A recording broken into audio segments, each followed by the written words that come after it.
క్రీస్తు నామంలో శుభములు. దేవుని పిల్లలకు వందనములు. ఆదివారము పునరుద్ధాన దినము. ఈ సమయంలో మాట్లాడుతున్న అంశం, విశ్రాంతి దినమును పాటించని వారు పాపాత్ములా. ఇక్కడ విశ్రాంతి దినం శనివారం ఆదివారమా కాదు, ఆల్రెడీ మీరు విన్నారు.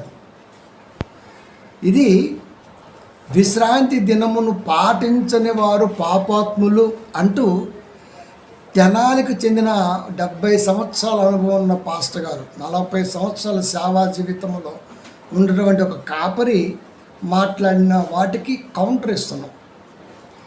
ఆయనకే కాదు, మళ్ళీ చెప్పాను కదా, బ్లెస్సింగ్ టీవీ ద్వారా 60 నెట్వర్క్స్తో చాలా ప్రాంతాలకు టెలికాస్ట్ అయ్యే మన ప్రసంగాలు రేపు ఆదివారం 6:30 నుంచి స్టార్ట్ అవుతాయి. మీ మొబైల్ యాప్లో కూడా బ్లెస్సింగ్ టీవీ తెలుగు, అంటే తమిళం కూడా ఉంది, తెలుగు అని కొడితే డౌన్లోడ్ అవుతుంది, దాంట్లో కూడా చూడవచ్చు, ఇబ్బందిలే. అలాగే మన సన్ టీవీకి వస్తుంది, జియోకి వస్తుంది, 60 నెట్వర్క్ నుంచి వస్తుంది అది.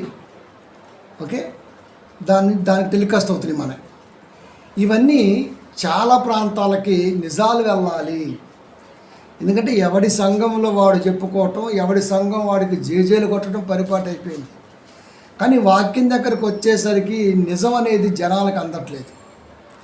ఇంకొకడు ఉన్నాడు, పేరు ఏదో ఉంది, పేరు గుర్తు గుర్తురాదు. ఆడేం మాట్లాడుతున్నాడంటే, ఏదేను వనము దేవుడు పెట్టింది కాదు అని చెప్పి మాట్లాడాడు. అది మీకు ఆల్రెడీ గ్రూప్లో పెట్టాను, అది బాగా వినండి. వీళ్ళు ఎందుకు ఇలా తయారయ్యారో చెప్తాను. వాక్యం అవగాహన బీవైవాడికి వాక్యం రాదా, ఇచ్చిన మారి కుక్కలు ఇవన్నీ.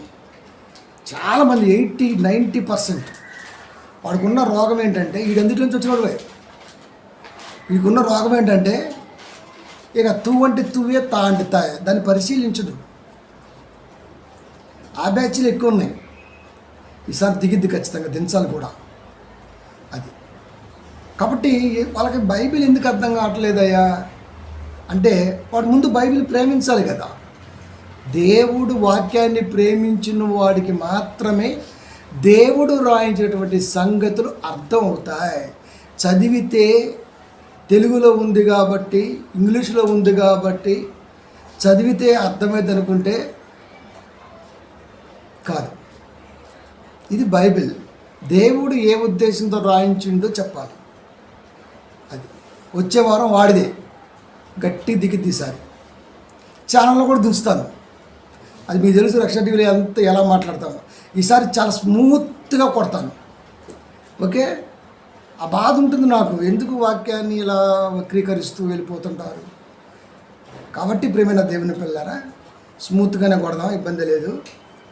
ఇతను మంచి అనుభవం, అంటే గడ్డాలు నరిసేసి సూట్ వేసి కోటేస్తే అనుభవజ్ఞుడు అయిపోతాడా? వాక్యం ఏం చెప్పిందో చూడాలి, వాక్యం చదవడం రావాలి. చాలామందికి రాదు, చదివేస్తుంటారు అంతే. కాబట్టి స్పష్టంగా చెప్పేశాడు, విశ్రాంతి దినాన్ని పాటించిన వారు పాపాత్ములు. ఎందుకంటే అది ఆజ్ఞలలో ఒకటి, ఆజ్ఞ అని చెప్పేసి మాట్లాడాడు. ఇప్పుడు మనం చూద్దాం, నిజంగా విశ్రాంతి దినమును పాటించిన వారు పాపాత్ములా? అది దేవుని ఆజ్ఞ అతిక్రమే పాపం అన్నాడు. ముందుగా నేను ఎప్పుడు చెప్తుంటా,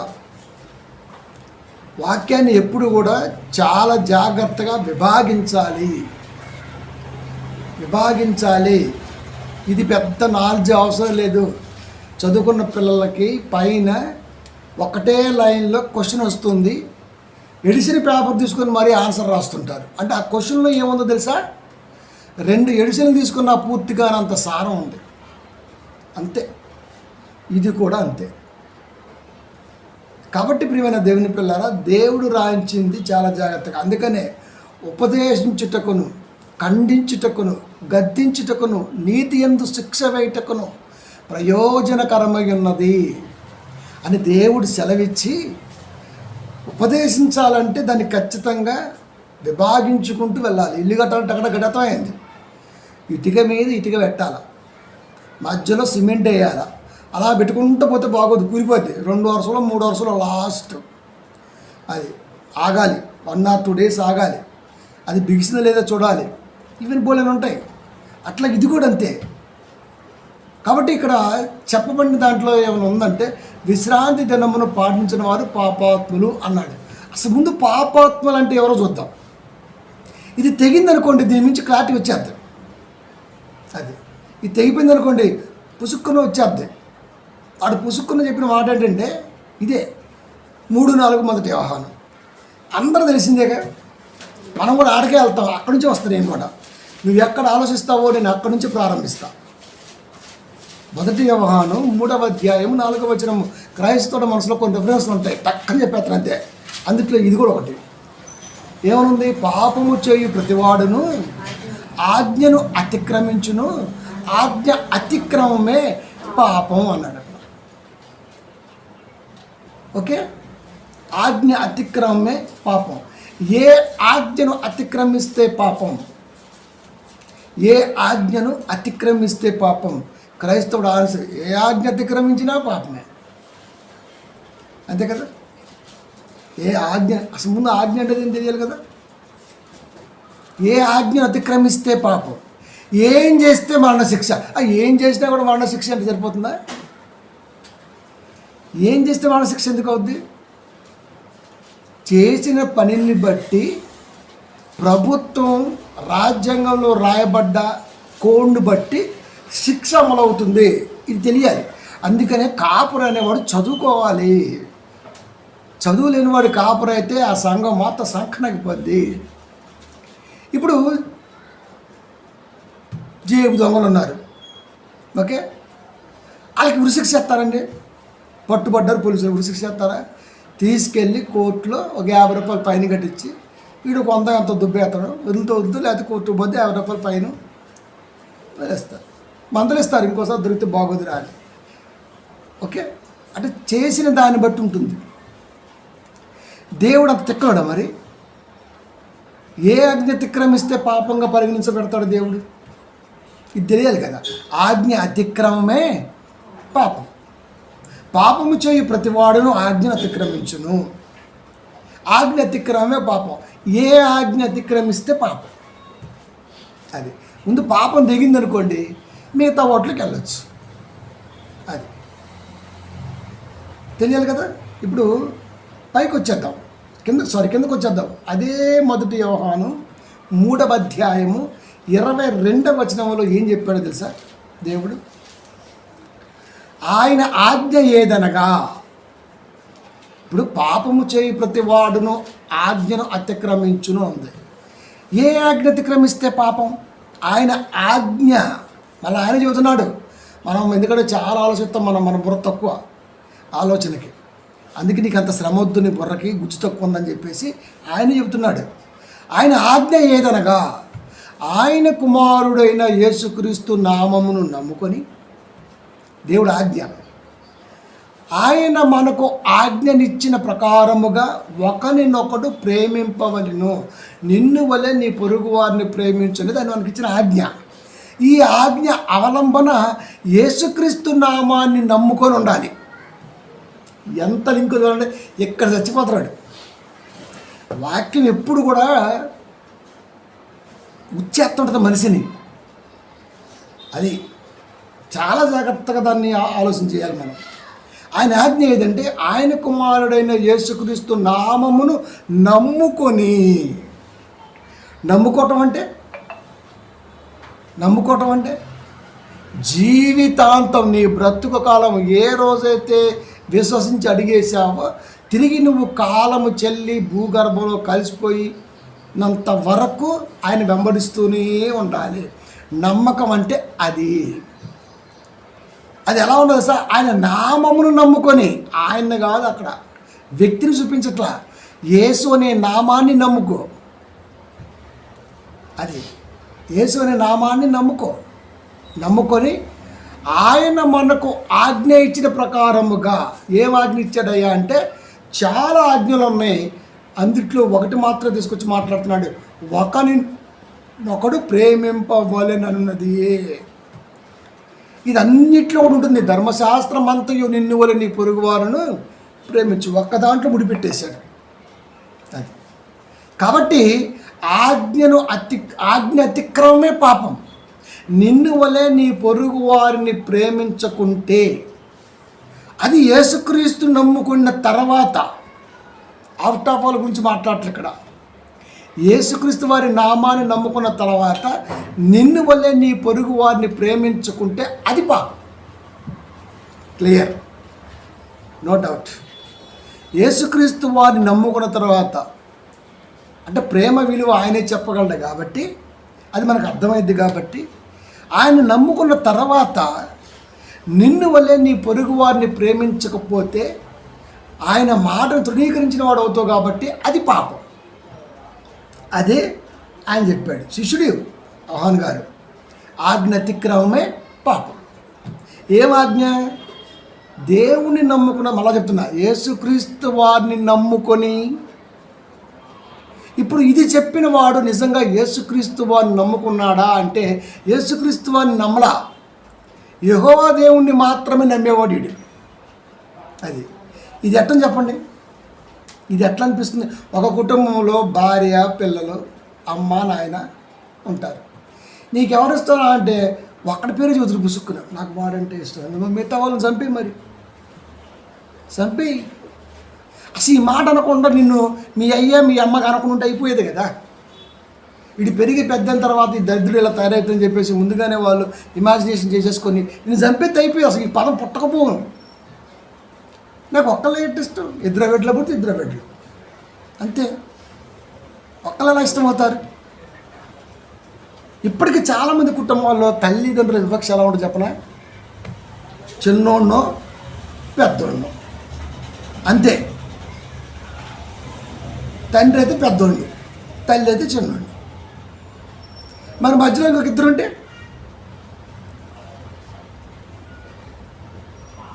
దేవుడు అలా కాదు కదా. కాబట్టి ప్రియమైన దేవుని పిల్లారా, మనిషి ఎక్కడ రాంగ్ స్టెప్ వేస్తాడో నాకు అర్థమైపోతుంది. అందుకనే నిజంగా వీడు యెహోవా దేవుని ఇష్టపడతాడు కానీ యేసుక్రీస్తుని ఇష్టపడ్డాడు. ఎందుకంటే దేవుడు యేసుక్రీస్తు వారు ఆయన కుమారుడు, దేవుడు కాదు.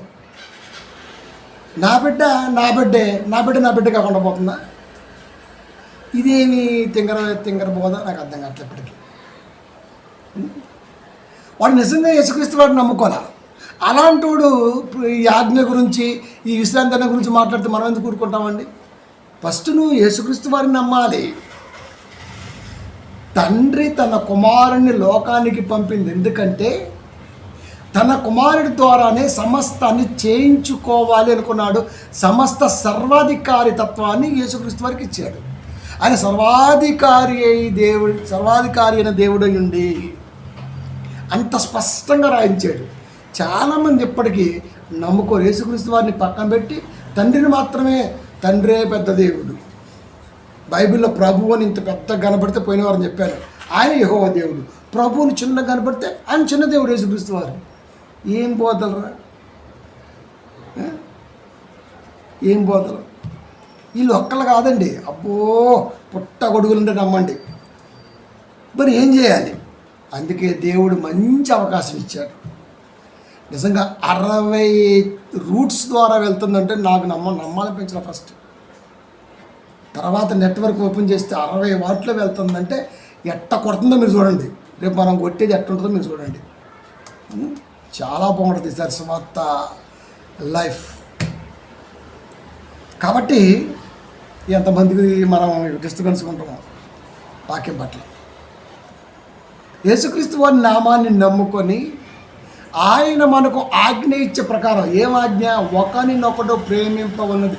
ఇది ఇక్కడే రాంగ్ స్టెప్ వేసి జారిపోయాడు. ఇంకా ఈడేం చెప్తాడు విశ్రాంతి గురించి? వీడికేమర్థమైంది? వీడు నమ్మలేదు కదా. యేసుక్రీస్తు వారిని నమ్మని వాడు విశ్రాంతి గురించి మాట్లాడటం అనేది ఎంతవరకు కరెక్ట్? పైగా పాపాత్ములు అంటున్నాడు కదా. మత్తయి సువార్త ఇప్పుడు ఆయన చదువుతున్నాడు. వాడికే డైరెక్ట్ మనకు కాదు ఇది. ఎవడైతే అన్నాడో వాడికి ఏం చదువుతున్నాడంటే, నాయన నువ్వు పక్కకు రా, మనల్ని దేవుడు, నాయన నువ్వు పక్కకు రా, నేను ఇస్తా వాడికి గట్టి రిఫరెన్స్, నువ్వు వాడికి వినిపించు అని చెప్పాడు. ఆయనే, మనం ఏమీ తీసుకోవాల్సిన అవసరం లేదు. 12:8 మత్తయి సువార్త. అపోస్తులుడైన మత్తయి గారు రాసిన సువార్త 12:8 ఏమనుందంటే, కాగా మనుష్య కుమారుడు విశ్రాంతి దినమునకు ప్రభువై, ప్రభు అంటే ఆయనే గవర్నమెంట్, ప్రభు అంటే ఆయనే, ఇంకా ఆయన ఏది చెప్తే అదే. అది ఆ ల్యాండ్ ప్రభుత్వానికి రాజకీయ నాయకుల ఓట్ల కొరకు జనాల్ని 14 ఎకరాల్లో పెట్టేశారు. ఆ ల్యాండ్ నాకు 21 అవర్స్లో కావాలి, జిహెచ్ఎంసీకి ఆర్డర్.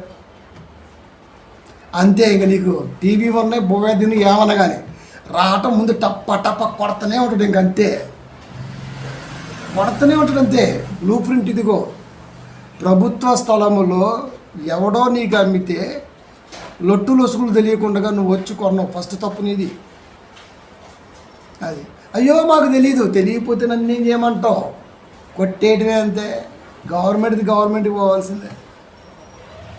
రీసెంట్గా మొన్న కూడా ఒక సమ్మిట్లో మాట్లాడుతున్నాడు, నాలాల పైన కానీ ప్రభుత్వ స్థలాల్లో కానీ చెరువుల్లో కానీ ఎక్కడైనా ఏమైనా ఉన్నాయి, ఖచ్చితంగా ఇంకా 2.5-3 ఏళ్ళు పరిపాలనతో కూల్చేస్తా, ప్రభుత్వ ఫెన్సింగ్ వేసేస్తా. ఇక అక్కడి నుంచి అందరికీ దడా పట్టుకుంటుంది. డైరెక్ట్ చెప్పిండు సీఎం, తెలంగాణ సీఎం. నాలాల మీద కానీ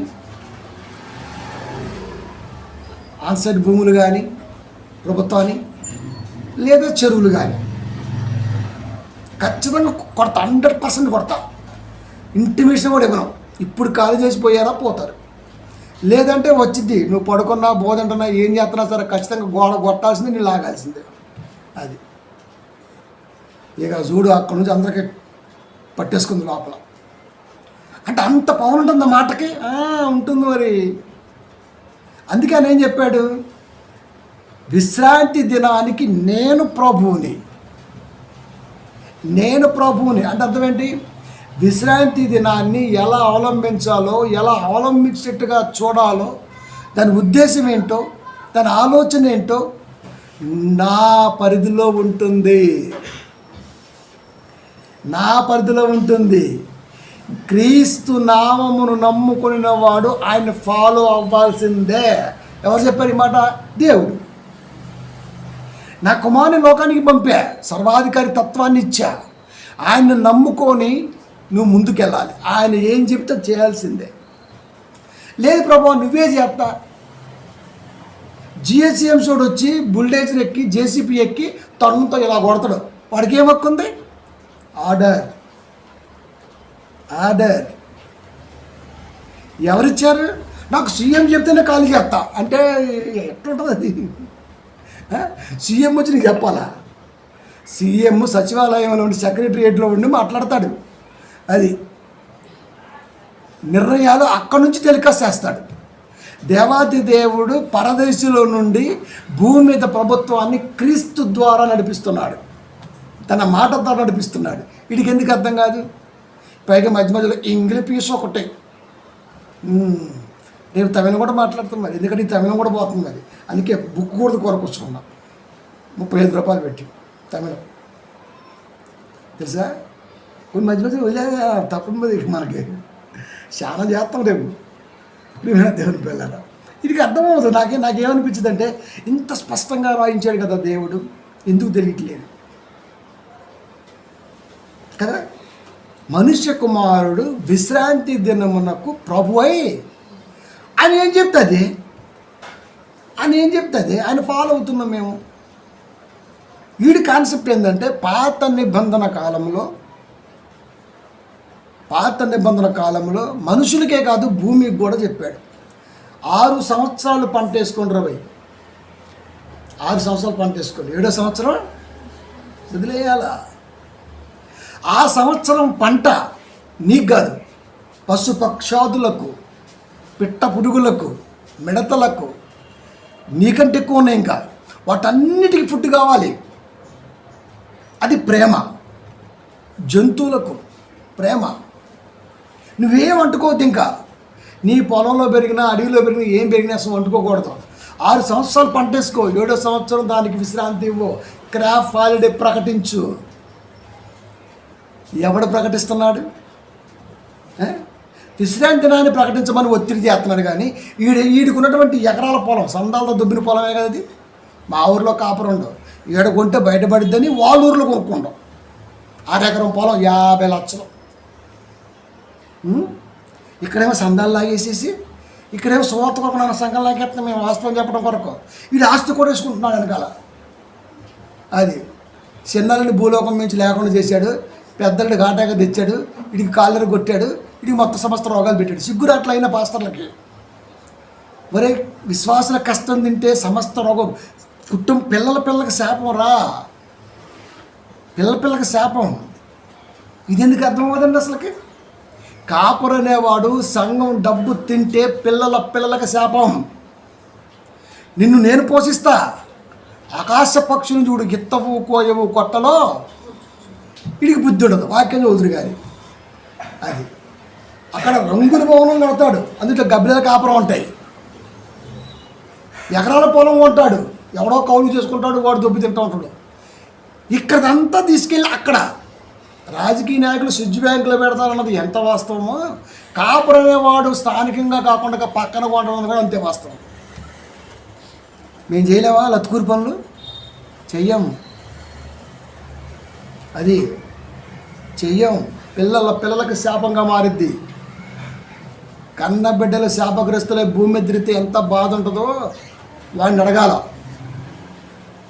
హ్యాపీగా ఉండాలి పిల్లలు, ఆరోగ్యంగా ఆనందంగా ఉన్న దాంట్లో తినుకుంటూ దేవుని కృపను బట్టి ఎంత ఆస్వాదిస్తాడు. నమ్మకంగా ఉండు. పరీక్ష ఉంటుంది కదా దేనికైనా. ఒక ఎగ్జామ్ రాయాలంటే నెల బువ్వ నీళ్ళు లేకుండా ఎందుకంత కష్టపడతావు? దాని తర్వాత నీకేదో ఉంది లైఫ్, అది నీకు తెలుసు కాబట్టి కదా దానికి అంత కష్టపడ్డావు. మరి ఇదెందుకు తెలియట్లా? ఇదేమో ప్రజెంటేషన్లో కనపడాలి నీకు. అందుకనే మనిషికి బుర్ర లేదబ్బా. వీడు ఏ కాడికి పైపోయిన అంతే, మేడి పండు వ్యవహారం వీడిది కదా. కాబట్టి విశ్రాంతి దినం అనేది ధర్మశాస్త్ర ప్రకారం ఇజ్రాయేలీలకు 6 దినాలు కష్టపడి 7వ దినాన మీరు ఏం పని చేయమాకండి, అలసిపోయి ఉంటారు, విశ్రాంతి తీసుకోండి. అది ఆ విశ్రాంతి దినం తీసుకున్నప్పుడు మీరు ఏం చేస్తారంటే దేవుని గురించిన ఆరాధనలో కానీ ప్రార్థనలో కానీ వాక్యంలో కానీ మీరు ఉండండి. ఎందుకంటే మీరు ఇప్పుడు ట్రావెల్లో ఉన్నారు. అది ట్రావెల్లో ఉన్నారు. అందుకనే ఆ నడుస్తున్నప్పుడు 6 దినాల తర్వాత ఒక దినం పని మొత్తం బంద్ చేసి దేవుడే కదా మన్నా కురిపిస్తాడు, నీకు వంట వండుకోవాలని అవసరం కూడా లేదు. ఇంకా ప్రార్థన చేస్తున్నాడు, వాటర్ వచ్చేస్తుంది, తాగేస్తున్నాం. ప్రార్థన చేస్తున్నాడు, మన్నా కురిపిస్తుంది, తినేస్తున్నాం. ఇంకా నీకు ఏంటి? ఆ రోజున హ్యాపీగా శనివారం రోజున విశ్రాంతి తీసేసుకో, హ్యాపీగా ఉండు కథ. ఒకనొక సందర్భంలో కట్టెపుల్లు ఎరుకుందని వెళ్ళారు. అసలు పొయ్యితోనే పని లేదు, కట్టెలు ఎందుకండి వీడికి? అమ్ముకుంటాడా ఏంటి వీడు?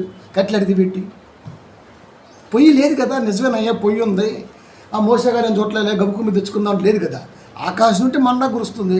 కట్టెలు ఎరుకోవాల్సిన అవసరం ఏమొచ్చింది? సలిమంట వేసుకుంటాడా ఏంటి?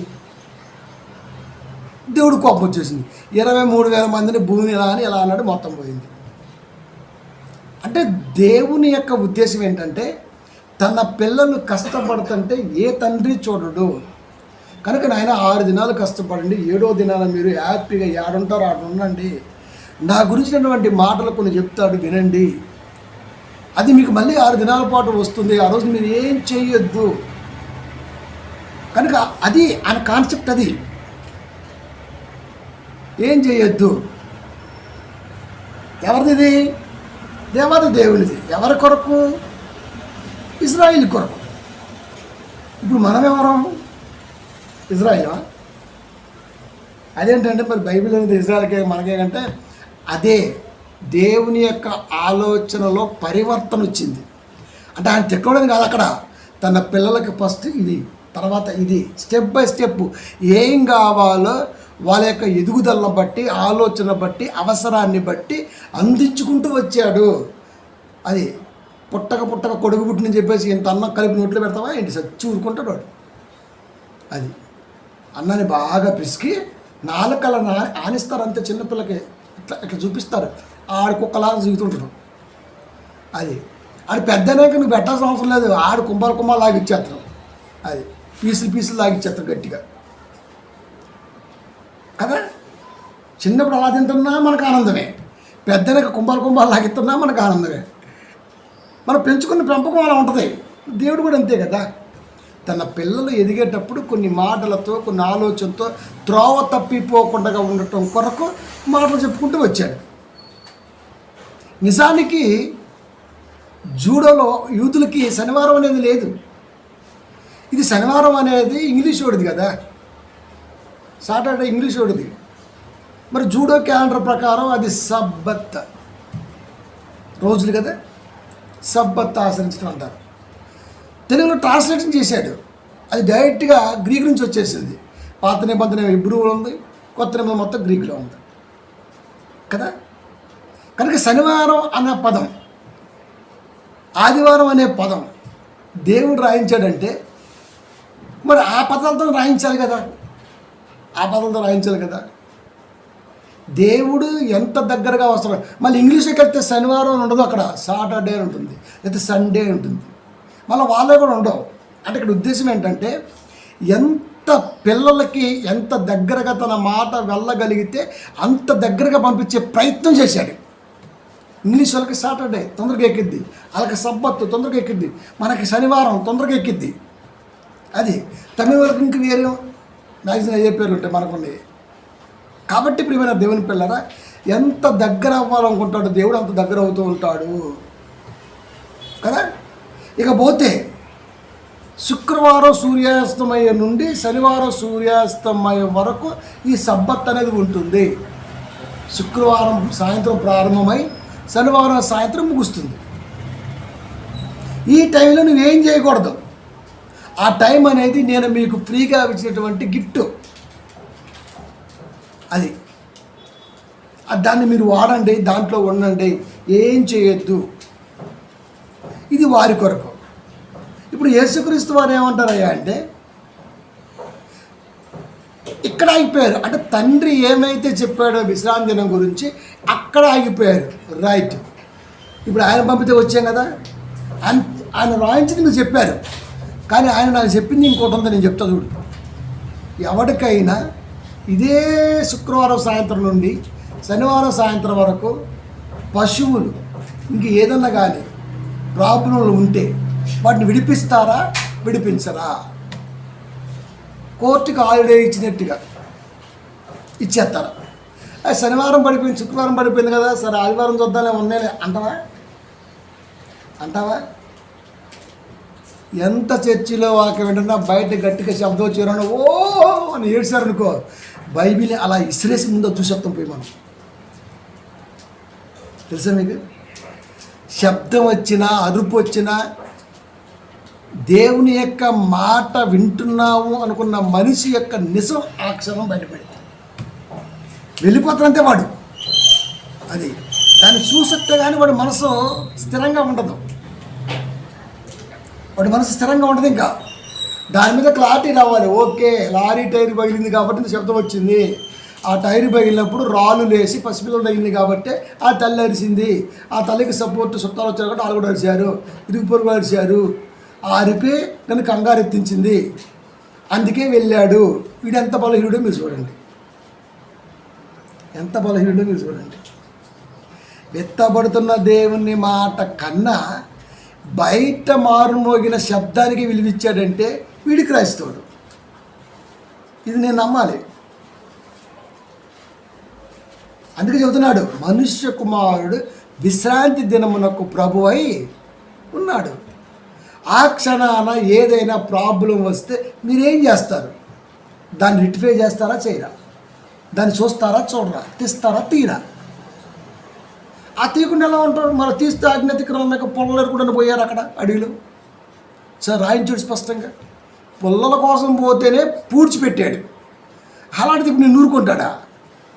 అయినా మరి ఈరోజు నువ్వు ఇంకా సజీవంగా ఉన్నావు అంటే ఎంత కృప! ఎవరిదా కృప? క్రీస్తు మధ్యలో ఉన్నాడు, అందుకే ప్రభు అయి ఉన్నాడు. నీ సావుకి నీ యాక్షన్కి నేను మధ్యలో ఉన్నా అని చెప్పాడు అక్కడ డైరెక్ట్గా. ఇది ముసలోడికి అర్థమై సావదు. చెప్తున్నా కదా, ప్రతి ఓడు బైబిల్ పట్టేసుకోవటం, అది చదవటం, అది చెప్పటం అంతే. అక్కడ ఏం మాట్లాడుతున్నాడు, ఏం చెప్పాలనుకుంటున్నాడు అనే కాన్సెప్ట్, ఆయన ఆలోచన ఏంటి ఏం ఉండదు. 12:11 మత్తయి సువార్త. అందుకు ఆయన యేసుక్రీస్తు మీతో మీరు ఏ మనుషునికైనాను ఒక గొర్రె ఉండి అది విశ్రాంతి దినమున గుంటలో పడిన ఎడల దాన్ని పట్టుకొని పైకి తీయడా. విశ్రాంతి దినాన్ని పాటించకపోతే పాపాత్ములు అన్నావు కదా. అదే ఏదైనా గుంటలో, ఓ తొట్టిలో, ఓ గాబులో, ఓ దాంట్లో నీ కూతురు, ముద్దుల కూతురు పడింది, నువ్వు చూసావు, కానీ విశ్రాంతి దినం వచ్చి కూర్చుంది. ఇప్పుడు ఆమె కొట్టుకుంటూ మునుగుతూ లేస్తూ ఉంటే ఎక్కడే ఉండి సపోర్ట్లో కొడతావా, పోయి తీస్తావా? చెప్పరా నాయన అన్నాడు. ఎవడైనా సరే తీస్తాననే పదవి వాడతాడు తప్ప ప్రార్థన చేస్తా, గాబు పగిలిపోద్ది, మా బిడ్డ బయటపడితే అంటది ఎవడన్నా. నడుస్తూ నడుస్తూ జారి పడితేనే గబుక్కుని వెనక తిరిగి పైకి లేపేసి కాలు మొత్తం దులిపేసే రకం మనం. అలాంటిది ప్రమాదంలో ఉంటే ఇంకా నయ్యా దేవుడు మంచిగా రాయించిండు అక్కడ. ఇంకా ఈ పదం రాయించాల్సింది అసలు. విశ్రాంతి దినమున గుంటలో పడిన గొర్రె ఉండి కాదు, బిడ్డ ఉండి, ముద్దుల కూతురు ఉండి రాస్తే ఏం చెప్పేవాడంట సమాధానం? ఆయన మంచోడు కాబట్టి ఇంకా గ్రాంధికం వాడాడు అక్కడ. అది గొర్రె కాబట్టి ఏమంటాడంటే నేను చూస్తూనే ఉంటా అంటాడు. అది వీడికి ఆ ప్రాణం విలువ తెలియదు. కానీ అక్కడ గొర్రె గురించి మాట్లాడలేదు కదా. క్రీస్తు వారి దృష్టిలో గొర్రె అంటే సాధువు గురించి మాట్లాడుతున్నాడు, మనస్తత్వం గురించి మాట్లాడుతున్నాడు. అది నేను గొర్రెలకు మంచి కాపరను, ఇన్ని పదాలు వాడాడు. మళ్ళీ గొర్రె అంటే గొర్రె కూడా లేదు అక్కడ, మనిషే. అది కాబట్టి ఇక్కడ నీ కొడుకో, నీ కూతురో, నీ తండ్రో, నీ తల్లిలో ఎవరో, నువ్వు తప్ప నీ బంధువుల్లో, నీ ఆత్మీయుల్లో, నీకు కావలసిన వాళ్ళు, నీ ప్రేమికులు ఎవరైనా పడితే సాగుతుల మధ్య కొట్టాడుతుంటే విశ్రాంతి దినంలో తీస్తావా, కాపాడవా? ఆలోచించు. సచ్చినట్టుగా విశ్రాంతి దినాన్ని పక్కన ఎత్తాడు, గబుక్కుని వెళ్ళి కాపాడతాడు. మరి అప్పుడు ఏమైంది నాయన విశ్రాంతి దినం? అది దేవుడి మనసు. అందుకే క్రీస్తు వారు తండ్రి చెప్పిన మాట వెనకాల ఈ రోజున అసమానతను వెతుకుతున్నారే కానీ నిజంగా అసలైన ఆలోచన వెతకలేకపోతుంది క్రైస్తవ ప్రపంచంతో సహా, క్రైస్తవేతర ప్రపంచం కూడా. అందుకే చాలామంది మాట్లాడే మాటలు ఎలా ఉంటాయంటే, ఇది ఎందుకు రాయించలే. ఇంకొకటి మొన్న ఒకటి అంటారు కేఆర్టీవీలో, మీ దేవుడు కాపాడుతాడు, కాపాడుతాడు, పాస్టర్ కాపాడుతాడు. ఇదేనా? ఇది జర్నలిజం. అది అలా ఇంటికి జ్వరం వచ్చేస్తున్నారు. జర్నలిజం అంటారు దాన్ని, బర్లిజం అంటారు దాన్ని. జర్నలిజం అంటే సమాజానికి ఉపయోగపడాలి, అది జర్నలిజం. అది ఎట్లా అవుతుంది? అది ఎందుకు అవుతుంది? కాపాడుతాడు. అయితే ప్రమాదాలు జరుగుతున్నాయిగా, మరి మీ దేవుడు ఎందుకు కాపాడట్లా? మరి మీరు కూడా మీ దేవుడిని నమ్ముకుంటున్నారుగా. మరి మీ కొండకి వెళ్ళినప్పుడు వాళ్ళు కూడా మరి కొండ చెర్రీ చచ్చిపోతున్నారు, బస్సు చచ్చిపోతున్నారు, మరి మీ దేవుడు ఎందుకు కాపాడట్లా అంటే ఎక్కడ ఏం అడుగుతుంటే ఈయనకు మళ్ళీ ఆయన క్వశ్చన్ వేస్తుండ. వీడి దగ్గర ఆన్సర్ లేదు, వాడి దగ్గర ఆలోచన లేదు. ఇద్దరు కలిసి అది అంటే ఇంత చెత్త ఉందా ప్రపంచంలో? వాడు ఏం అడుగుతున్నాడు? మా దేవుడు అలా కాపాడుతున్నాడు, ఎక్కడ వస్తుంది బైబిల్ చెప్పు. ఒరే, అది అడిగింది ఏంటి, నువ్వు చెప్పేది ఏంటి? దీని మీద కూడా మనం మాట్లాడదాం. వచ్చే వారం వాడిని వేసేసి మళ్ళీ మాట్లాడదాం. మనం ఏదైనా వారం గురించి వచ్చే వారం మాట్లాడి నెక్స్ట్ మళ్ళీ వీడి గురించి మాట్లాడదాం. ప్రమాదాలు జరుగుతున్న దేవుడు ఎందుకు కాపాట్ల? ఇందులో 3-4 భాగాలు ఉంటాయి. అవన్నీ కట్ చేసుకుంటే మీకు చెప్తా. బైబిల్ ప్రియమైన దేవుని పిల్లారా, కాబట్టి విశ్రాంతి దినం అనే దాన్ని చూస్తారే కానీ ఆ విశ్రాంతి దినాన్ని ఆయన ఎందుకు పాటించమన్నాడు అని ఆలోచించారు. మన కొరకు విశ్రాంతి దినానికి ప్రభువు యేసుక్రీస్తు వారు ఎందుకున్నారు? అది మన కొరకే. పాటించమన్న దాంట్లో ఏదైనా ప్రమాదం జరిగితే దాని దగ్గర నువ్వు ఉండి తీరాలి. అది దేవుడికి ఆనందమేగా. విశ్రాంతి దినాన గుంటలో పడ్డ గొర్రెను తెస్తే దేవుడు ఏమన్నా అగ్గి మీద గుగ్గిలం అవుతాడా, లేకపోతే ఉగ్గుడు అవుతాడా? మంచి పనేగా చేసింది, మంచి పనేగా. అప్పుడు దేవుడికి విశ్రాంతి దినం ఎందుకు గుర్తొచ్చింది? పాటిస్తున్నాడు, వాడు దాన్ని పాటిస్తున్నాడు, కానీ కంటి ముందు ప్రమాదం కనబడింది. పాటిస్తున్న వాడి కంటి ముందు ప్రమాదం కనబడితే ఆ ప్రమాదంలో నా కొడుకు హీరోయిజం చూపించాడు. ఏ కొడుకైనా హీరో, ఏ బిడ్డలైనా హీరోగా ఉంటే ఎవరికైనా ఆనందమే కదా. అంటే దేవుడే ఉన్న పక్షపాత మాట చూడండి. ఈ ముసలోడికి ఏమైనా అర్థం వేసేస్తుందా? ఎంతమంది వినుంటారు ఈ మాట? ఎంతమంది వినుంటారు? 12:11 మత్తయి వార్త. అందుకైనా మీలో ఏమని మనిషికైనను ఒక గొర్రె ఉండి అది విశ్రాంతి దినమున గొంతులో పడి ఉండి ఎడల దాన్ని పట్టుకుని పైకి తీయడా? ఆన్సర్ తీస్తాడు. అప్పుడు విశ్రాంతి దినాన్ని పాటించిన వాడిగా నువ్వు పరిగణింపబడతావు. నిన్ను చంపేస్తాడు దేవుడు అని అక్కడ తీస్తాడు కదా, తీస్తాడు మరి. కాబట్టి నేరం మోపటానికి విశ్రాంతి దినాన్ని దేవుడు ప్రవేశపెట్టలేదు. మనుషుల మీద వివక్షతోనూ దేవుడు ఎప్పుడు కూడా ఆజ్ఞని ఇవ్వలేదు. దేవుడు ఆజ్ఞ వెనకాతల ఒకటే ఆలోచన, మార్గం తప్పిపోకుండా ఉండటం కొరకే. ఈ రోజున సెల్ ఎందుకున్నాయి, కోర్టులు ఎందుకున్నాయి, న్యాయస్థానాలు ఎందుకున్నాయి? ఇవి ఉన్నాయి కనుకనే క్రైమ్ రేటు తగ్గిద్ది. అయినా తగ్గట్లేదు. ఎందుకంటే చుట్టాలు అయిపోయినాయి అన్నీ. కోర్టులు, లాయర్లు, జడ్జీలతో సహా చుట్టాలు అయిపోయారు. మంచి స్ట్రాంగ్ టీత్ చాలు రిలీజ్ చేసి పడేస్తున్నారు. అది సిస్టమ్. ప్రియమైన దేవుని పిల్లరా, కనుక మనిషి మీద నేరం మోపడానికి దేవుడు విశ్రాంతి దినాన్ని తీసుకొచ్చి ఇజ్రాయెల్కి ఇవ్వలేదు. అలా ఇచ్చుంటే యేసుక్రీస్తు ఇలా చెప్పేవాడే కాదు కదా. స్పష్టంగా 10 పైన మత్తయి 12:10 వారు ఆయన మీద నేరము మోపవలనని. చూసారా, నేరం మోపాటి ఏదైనా కాన్సెప్ట్ కావాలి. అది నేరం మోపుతారన్న భయపడ్డవాడు ఎప్పటికీ ముందుకు వెళ్ళాడు. ఏదైతే అదైంది చేసేద్దాం ముందు. ఏది చేయకపోతే ఎవడు ఏం మాట్లాడు, అప్పుడు నువ్వు దద్దమ్మవే. ఏదో ఒకటి క్రియేట్ చేస్తూ ఉండు. అది కొందరికి నచ్చచ్చు, నచ్చకపోవచ్చు, కానీ ఇద్దరి మధ్యలో నీ ఆలోచన ఉంటుంది. అది దేవుడు చెప్పాడు. వారు ఆయన మీద నేరము మోపాలని విశ్రాంతి దినమున స్వస్థపరచుట న్యాయమా అని ఆయనను అడిగిరి. అప్పుడే ఈ గొర్రె గుంట చెప్పుకొచ్చాడు. నేరం మోపటానికి విశ్రాంతి దినము లేదు. నేరం మోపటానికి విశ్రాంతి దినాన్ని దేవుడు ఇజ్రాయెల్కి ఆజ్ఞగా ఇవ్వలేదు.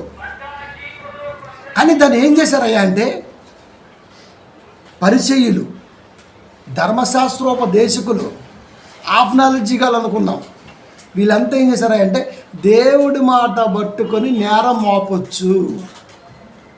అది దేవుడి మాట పట్టుకొని నువ్వెలా నేరం మోపుతూ దేవుడి నేరం మోపాలి. కానీ ఆ మాట ఆయనది, అది నేరమో కాదో చెప్పాల్సింది ఆయన. మనిషి ఎలా? బైబిల్ అలా ఉందగా, ఒకచోట చూసావా? లక్షల పదాలు, 100 అధ్యాయాలు, ఇన్ని ఉన్నాయి కదా. ఈ మాట ఇక్కడ చెప్పాడంటే ఈ మాటకి ఎక్కడో ఖచ్చితంగా డొమిన్ ఉండాలి కదా, అది వెతకాలి కదా. అందుకే వాళ్ళు చాలామంది మాట బైబిల్ అలా ఉంది కదా, బైబిల్ అలా ఉంది కదా, బైబిల్ అలా ఉంది కదా. మరి బైబిల్ ఇలా కూడా ఉంది కదా. బైబిల్ అన్నీ ఉంటాయి, ఎలాగుంటాయి అన్నీ ఉంటాయి. బైబిల్ అలా ఉంది అని మాట్లాడితే నాకు ఒకటైనా వచ్చింది, అప్పో వీడికి అసలు కనీసం బైబిల్ అట్ట మీద అక్షరం చదవలేనంత తిప్పని అనిపిస్తున్నా. అది అంటే ఏదన్నా ఒకటి మరి ఇంకొకటైతే బయలుదేరాడు. ఇంకొకటి మళ్ళీ ఏమని, అసలు బైబిల్లో విశ్వసత నీతి లేదు, కన్న తల్లి కూడా ప్రేమించకుండా ఉన్నాడు యేసుక్రీస్తు వారు. ఎక్కడ వాక్యం చెబుతుంటే ఆ సందర్భం అందరూ వింటుంటే అసలు కుటుంబం కదా ముందు ఉండాల్సింది. ఆ కుటుంబం ఎప్పుడో వచ్చింది. అప్పుడు అన్నమాట ఏంటి, ఎవరు నా తల్లి, ఎవరు నా సహోదరుడు, ఎవరు నా సహోదరి. వాక్యం వింటున్న మీరు కాదా? అక్కడ తల్లి ఎక్కడ అవమానించాడు? కనకపోయినా విన్నవారిని సైతం తన బంధువులుగా అంగీకరించాడంటే కన్నవారిని ఇంకెంత గొప్పగా చూసుంటాడు. ఇది ఎందుకు అర్థం కాల? ఎవరు నా తల్లి అనగానే మనకి ఏమర్థమైంది? ప్రియమైన దేవుని పిల్లలు, వాక్యానికి విలువివ్వని కుటుంబీకులుగా వాళ్ళు ఉండకూడదు. నీ ఇంట్లో ఒక వ్యక్తి వాక్యాన్ని ఉపదేశించేవాడిగా ఉంటే ఆ వ్యక్తికి నువ్వు సపోర్టెడ్గా ఉండాలి తప్ప సమాజ వేలితి చూపించే వాళ్ళగా ఉండకూడదు అని చెప్పాడు అక్కడ. ఈరోజు మీరు చూడండి, కాపరి కుటుంబాలు మొత్తం ఏమో మేకప్ తడిపోద్ది, వాళ్ళేమో అడిపోతారు, వీడేమో చర్చికి వస్తాడు. వస్తున్నారు పిల్లలు వస్తున్నారు. అదేంటి? అసలు ముందు ఉండాల్సింది వాళ్ళే కదా, వాళ్ళకి కదా అనుభవం, వాళ్ళు కదా రేపటి దైవ పౌరులుగా తీర్చబడే వాళ్ళు. ఏరి వస్తారు. అప్పుడు పాటేసుకుంటే సారత్తారు రత్తారు అంతే అంతే. అలాగే ఉంటుంది. ఏదైనా నేరం మోపడానికి కాదు విశ్రాంతి దినం ఉంది. విశ్రాంతి దినం పాటించిన వారు పాపాత్మలు అంటే వీడియో డిసైడ్ చేయడానికి అసలు వీడికి మాట్లాడటమే రాదు. చూసావా క్రాఫ్ ఎలా వేయించానా? మిలిటరీ దయాదాక్షిణలు ఉండవు, ఇంకా కోత అడ్డంగా కోస్తా, సింబాలిక్గా పెట్టాను దాన్ని. ప్రియమైన దేవుని పిల్లారా, అది జుట్టు పెంచితే అపరిచితుడు. ఇక నువ్వు పీక్కోవటం ఇంకా ఎటుపోయినా నీకు దెబ్బే. అది క్రైస్తవుడ్రా.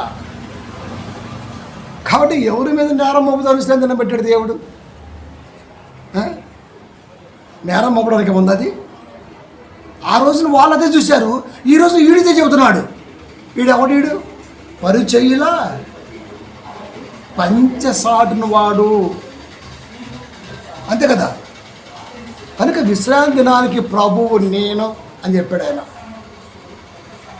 యాకోబు పత్రిక 4వ అధ్యాయము 17వ వచనము.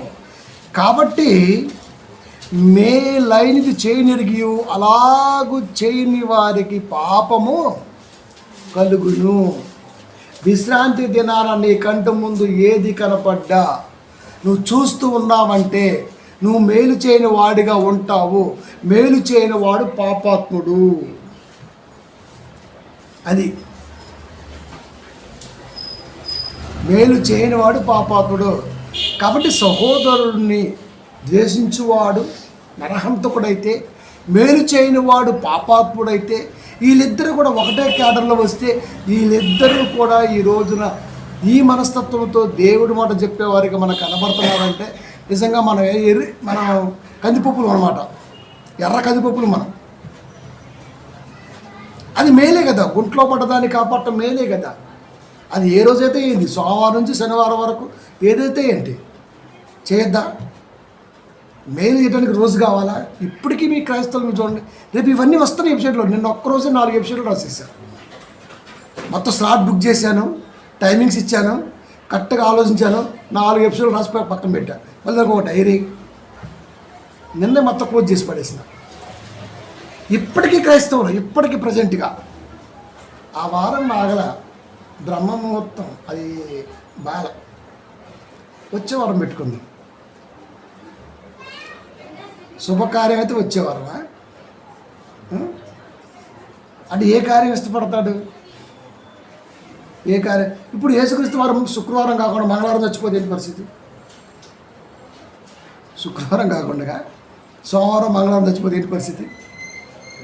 అప్పుడు గుడ్డి మంగళవారం అంటాం మనం. అసలు మంగళవారం అంటేనే భూమి మీద మనిషికి నచ్చదు. మంగళవారం అంటేనే నచ్చదు. మంగళవారం ఎవడన్నా పోయాడు అనుకోండి, పాపం అమాయకమైన కోడిపిల్ల వేస్తారు శవం పక్కన. మరి కోడిపిల్ల ఎందుకురా? నువ్వు పోతే అయిపోరు, అసలు నిన్ను ఎత్తి అయిపోద్ది, దరిద్రం వెళ్ళిపోద్ది. అది సావుకి కూడా శుభముహూర్తం ఉంటుందా అండి? పలానా రోజే సావాలని రూల్ ఉందా? ఒకవేళ మంగళవారం పుట్టిందిరా, లేక నీకు ఒక మంచి ఆడపిల్ల అంటే తండ్రికి బాగా ఇష్టం, పుట్టింది మంగళవారం. అబ్బా ఇది అష్టదరిద్రం, అమావాస్య మంగళవారం అర్ధరాత్రి పుట్టిందంటే ఇంకేమే అని చెప్పేసి భార్య బాగా నిద్ర ఉన్నప్పుడు ఏమి చంపేస్తారు పిల్లల్ని. తల్లి పాలిచ్చి ఆదమరిసి పడుకుంటే మీకు తెలియని నిజం చెప్తాను, తండ్రి ఆ బిడ్డని కాపాడుకుంటుంటాడు. చాలామంది తల్లికి తెలియదు ఇది. అది పాలింతకున్నప్పుడు పాలిచ్చి పడుకుంటే పాపం సోయి ఉండదు. తండ్రి అనేవాడు ఆ బిడ్డని కాస్తూ ఉంటాడు. ఇటు జరిగిద్దా, తల్లి ఎక్కడ చేసిద్దా. ఎందుకంటే సోయలో లేకుండా చెయ్యి, ఇద్దరు చెయ్యి బలంగా ఉంటుంది. అప్పుడు మధ్య మధ్యలో చెయ్యి అలా జరిపి బిడ్డకి అలా వేస్తుంటాడు, లేదా అక్కడే కూర్చుంటాడు. ఇది భార్య కూడా తెలియదు, చెప్పాలా ఏంటి ప్రేమ అనేది. లేదా వీడియో తీసేమో సినిమా అనేవి ఆర్ట్ ఫిల్మ్ ఏమైనా వేయాలా. అంత గొప్పది కదా తండ్రి ప్రేమ, చెబితే కానీ తెలియదు. ప్రియమైన దేవుని పిల్లారా, కనుక ఇప్పుడు కూడా వారాలు మళ్ళీ ఇది రిఫరెన్స్ అయినా ఉండవు. మళ్ళీ మామూలు అసలు క్రైస్తవం మామూలుగా కాదు అసలు. అబ్బో దిమనుసుకున్న మాట ఇల్లు. అది మళ్ళీ యాకోబు ఎఫెసీ 5:15 దినములు చెడ్డవి కనుక వచ్చేస్తాడికి. ఏ దినం మంగళవారం మంచిది కాదు. మనం మంగళవారం ఏ పని మొదలు పెడతాం. అంటే శనివారం అబ్బా అస్సలు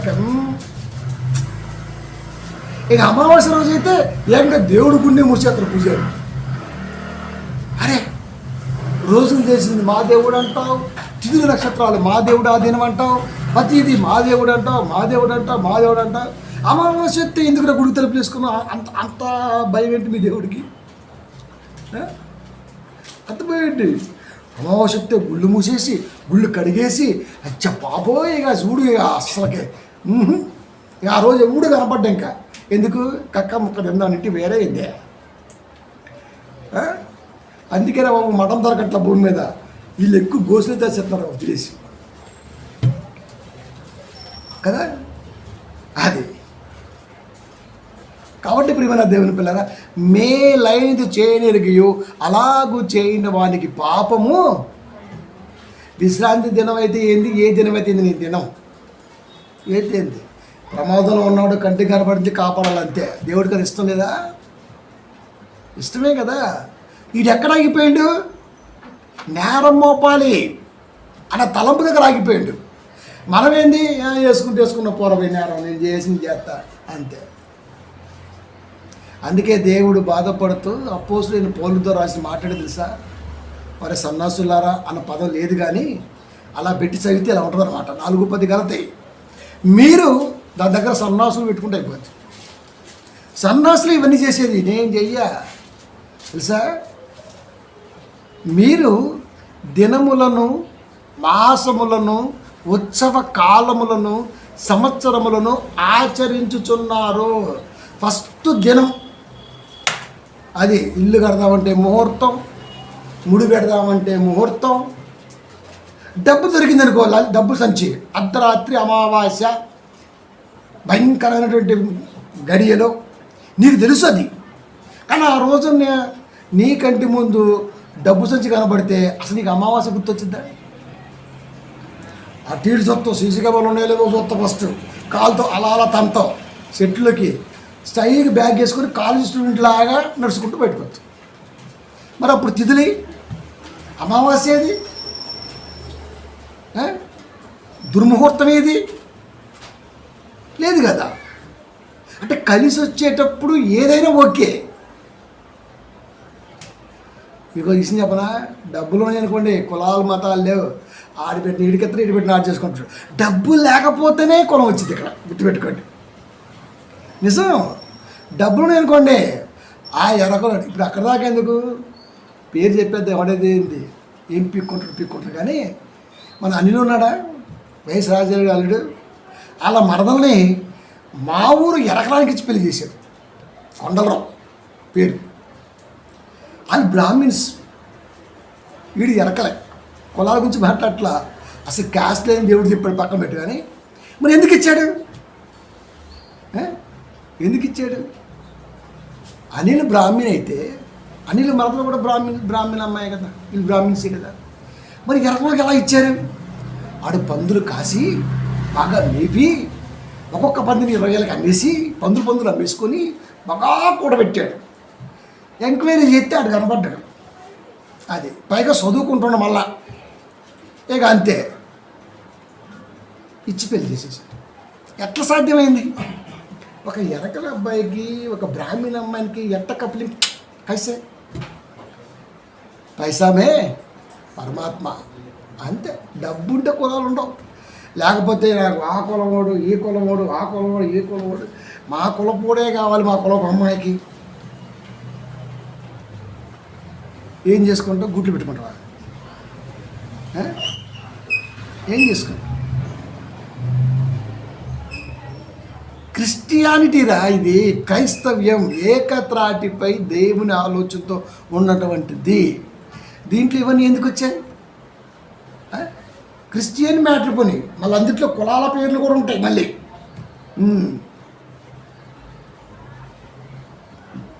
పాస్టర్ గారి పేరు కూడా వెనకాల కులం. రెడ్డే నా షెడ్డియే, ఎవడది ఏంటి? వీళ్ళంతా ఎవరో తెలుసా? భూమి మీద వాళ్ళ బ్రతుకాలంలో ఒక హుందాతనాన్ని, ఒక దీన్ని మళ్ళా తీసుకొద్దామని బ్రహ్మనాయుడు ఏం చేశాడు? సప్తవర్ణ భోజనం పెట్టాడు. అన్ని కులాల కలిపి భోజనం పెట్టి కులం చెప్పాడు ఆయన. కానీ ఇప్పుడు కూడా క్రైస్తవ సంఘాల్లో కులాల పిచ్చి ఉంది, కుల బోధకులు ఉన్నారు. ఇంకేం చేయాలి చెప్పండి? ఇక ఇలాంటి వాడు బోధకుడైతే మనం వాడి దగ్గర కూర్చొని అలా వింటుంటాం. మనం అవాయిడ్ చేసిపోడండి, దరిద్రం వెళ్ళిపోద్ది.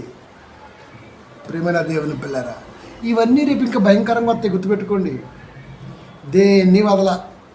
అది మీరు దినములను మీరు దగ్గర ఏం పెట్టినా ఏం చెప్పాను నేను? సన్నాసులు పెట్టుకోండి. ఒరే సన్నాసులు అని చదివితే ఎంత బాగుంటుంది చూడండి. దినములను, మాసములను, ఉత్సవకాలములను, సంవత్సరములను ఆచరించుచున్నారు. అన్నీ మళ్ళా చర్చి. ఆదివారం వస్తే బయటికి వెళ్ళామంటే యాడికి వెళ్తున్నా? అవి క్యాలెండర్ చూడు, అక్కడ ఏమనుందో, మూడవనుందో అక్కడ, పోకు. అది అయిపోయిన ప్రార్థన చేసుకుని పో. అరే మూడం గొప్పదా ప్రార్థన గొప్పదా? ఒరే దరిద్రుడా, మూడం ఏంటిరా? అది ఎవడు రాశాడురా?